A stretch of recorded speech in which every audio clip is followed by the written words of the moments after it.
అక్క నమస్తే అక్క. ఇప్పుడు కవితక్క గారు వచ్చిరు కదా, అసలు ఏమి హెల్ప్ చేస్తా, ఇప్పుడు మీకు సపోర్ట్ ఎలా ఇస్తా అన్నారు? బాబుకి మంచి ట్రీట్మెంట్ ప్రైవేట్ హాస్పిటల్లో ట్రీట్మెంట్ చేపిస్తా, దాని గురించి టెన్షన్ పడొద్దు అన్నారు. భయపడొద్దు, ఎవరు కూడా మిమ్మల్ని ఏం చేయరని చెప్పారు. ఎందుకంటే ఇప్పుడు వాళ్ళు కాంగ్రెస్ వాళ్ళు గెలిచారు కాబట్టి మేము భయంతో అక్కడి నుంచి కూడా ఖాళీ చేసాం. అప్పుడు ఫస్ట్ కేసు అయితే అక్కకు చెప్పిరా మరి ఇట్లా కాంగ్రెస్ వాళ్ళు థ్రెటన్ చేస్తున్నారు? చెప్పిను, అక్క ఏమన్నది దానికి మరి?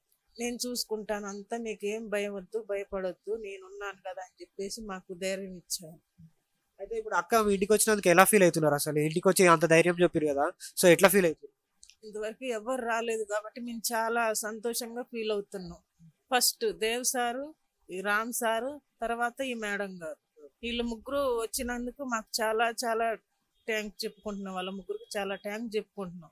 మేము జీవితాంతం కూడా ఈ దేవ్ సార్కి, రామ్ సార్ గారికి రుణపడి ఉంటాం మేము.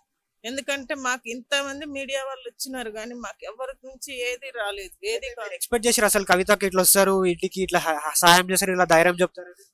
మేము అసలు ఊహించలేదు, మేము ఊహించలేదు. కానీ సార్ చెప్పినారు, నేను మాట్లాడతామ్మా, మీకు నేనున్నా అని చెప్పేసి దేవ్ సార్ గారు, రామ్ సార్ గారు ఉండి మాకు ధైర్యం చెప్పి మేడం గారిని కల్పిస్తా.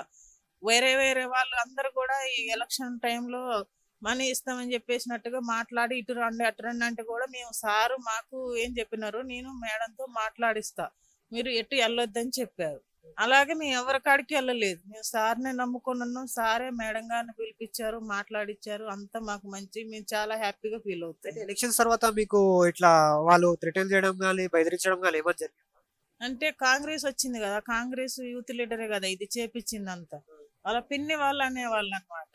ఏమనంటే ఇప్పుడు ఇంకా అప్పుడే ఏం చేయలేదు, ఇప్పుడు మేమే మాదే రాజ్యం అయిపోయింది, ఇంకా మమ్మల్ని ఏం చేయలేరు, వాళ్ళ పని అయిపోయిందంటే అని చెప్పేసి అన్నారు. అయితే అక్క దాని గురించి చెప్పినా చెప్పేసిన చెప్తే దానికి ఏమన్నది అంటే, వాళ్ళు వచ్చినా ఎవరు వచ్చినా మిమ్మల్ని ఏం చేయలేరు, నీకు నేనున్నా, మీ ఫ్యామిలీకి నేనున్నా, మీరు భయపడొద్దు, టెన్షన్ పడద్దు, బాబు ట్రీట్మెంట్ కూడా టెన్షన్ పడద్దు, నేను చూసుకుంటాం మొత్తం అని చెప్పి చెప్పారు. ఎక్కడ చెప్పిస్తున్నారు అక్క? ప్రైవేట్ హాస్పిటల్, ఏదో హాస్పిటల్ పేరు చెప్పారు, ప్రైవేట్గానే చూపిస్తాం, నీకు ఏ టెన్షన్ లేదు, బాబుకు మంచిగా చేపిస్తాం అని చెప్పేసి కూడా చెప్పారు.